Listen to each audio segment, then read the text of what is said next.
Paul's letter to the Romans. It's one of the longest and most significant things ever written by the man who was formerly known as Saul of Tarsus. He was a Jewish rabbi belonging to a group known as the Pharisees, and he was passionate and devout to the Torah of Moses and the traditions of Israel. And he saw Jesus and his followers as a threat. But then he had a radical encounter with the risen Jesus, who commissioned him as an apostle, like an official representative, to the world of non-Jewish people called Gentiles in the Bible. And so he started going by his Roman name, Paul, and he traveled all around the ancient Roman Empire, telling people about the risen King Jesus, and forming his followers then into these new communities called churches. And Paul would occasionally write letters to these new Jesus communities to help them foster their faith or answer questions, and the Book of Romans is one of these. It was actually written quite late in his career. Now, we know from the book of Acts that the church in Rome had existed for some time, that it was made up of Jewish and non-Jewish followers of Jesus. But at one point, the Roman Emperor Claudius had expelled all of the Jewish people from Rome. And then about 5 years later, all of those Jews, including Jesus-following Jews, were allowed to return. And when they did, they found a church that had become very non-Jewish in custom and practice. And so this created lots of tension, so that by Paul's day, the Roman church was divided. People disagreed about how to follow Jesus. They were debating about whether non-Jewish Christians should celebrate the Sabbath or eat kosher or be circumcised. And so Paul wrote this letter to accomplish a few things. He wanted this divided church to become unified, and for a practical purpose. He was hoping that the Roman church could become a staging ground for his mission to go even further west, all the way to Spain. And so these circumstances are what motivated Paul to write out his fullest explanation of the gospel, the good news that he was announcing about Jesus' life, death, and resurrection. Now, the letter is designed to have 4 main movements, but it's unified as one long flowing exploration of the gospel. The gospel, Paul says, first of all, reveals God's righteousness, and then it also creates a new humanity, which fulfills God's promise to Israel. And so it's this gospel that's going to unify the church. In this video, we're just going to explore the ideas in chapters 1 through 4. So Paul opens by introducing himself as an apostle appointed by God to spread the gospel about Jesus, how he's the Messiah of Israel who was raised from the dead as the Son of God, King of the nations. And Jesus now calls all humanity to come under his loving rule. And Paul says this good news about King Jesus is, first of all, God's power to save people who trust in him, and second, that it reveals God's righteousness. Now, righteousness is a rich Old Testament word for Paul. It describes God's character, that he always does justice, what is right and what is good, but also that he is faithful and just to fulfill his promises. And Paul's saying that the story of Jesus shows how God has done both of these things. How?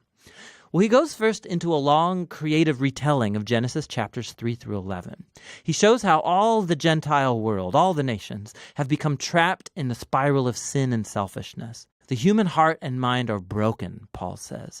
We've turned away from God to embrace idolatry, which means finding ultimate significance in created things and then giving ultimate allegiance to these things that are not God. This results in a distortion of our humanity and destructive behavior. And so what's left is a humanity that stands guilty as charged before a just and righteous God. To which the people of Israel might say, well, it's a good thing then that God chose our people out from among the nations. He saved us out of slavery in Egypt. He gave us the laws of the Torah, like the Sabbath and eating kosher and circumcision. And these all together show us how to live as God's holy people. But, Paul says, not so fast. He recalls the storyline of the Torah and of the rest of the Old Testament, which shows that Israel was just as sinful and idolatrous and morally broken as the rest of humanity. Israel is actually more guilty than the Gentiles, Paul says, because they have the Torah. They should know better. And so, Paul concludes, all humanity, Gentiles, Israelites, are hopelessly trapped and guilty before God. But that is not the final word. The good news about Jesus is God's response. Instead of holding humanity guilty, Jesus came as Israel's Messiah to die on behalf of all people as a sacrifice for sins. As our representative, Jesus took into himself all of the just consequences of the pain, the sin, and the death that we have caused in the world. And he overcame it all by his resurrection from the dead. It's his new resurrection life that he makes available to others. Jesus became what we are so that we might become what he is. And all of this, Paul says, is how God justifies those who trust or have faith in Jesus. Now, justification is another rich Old Testament term for Paul, and it's related to God's righteousness. It literally means to declare righteous. Because of what Jesus did on our behalf, we are given a new status before God. Instead of finding us guilty, God declares that a person is in a right relationship with him and is forgiven. Justification results in a new family. The person who trusts in Jesus is given a place among God's covenant people. Justification also results in a new future, which begins a journey of life transformation by God's grace. And so all of these things about justification are God's gift to those who through their faith are in Christ. And so this leads Paul in chapter 4 to explore the huge implications that all of this has for who can be a part of God's covenant family. He goes back to the story of Abraham in Genesis chapter 15. Before any of the laws of the Torah were given to Israel, Abraham was justified or declared righteous before God. How? Well, God promised that Abraham would become a father of a large multi-ethnic family that would receive God's blessing. But he and his wife Sarah, they were really old. They had never been able to have children. But nonetheless, Abraham had radical faith and trust in God's promise, and so God declared him to be righteous. And so Paul says, now Abraham has become the father of God's new covenant family, and it's spreading all around the world. It's made up of Jews and Gentiles who have the same kind of faith and trust in the one who fulfilled God's promise to Abraham, Jesus the Messiah. So let's pause and summarize Paul's main ideas here in chapters 1 through 4, because they're the foundation for understanding the rest of the letter. All humanity is hopelessly trapped in sin and needs to be rescued.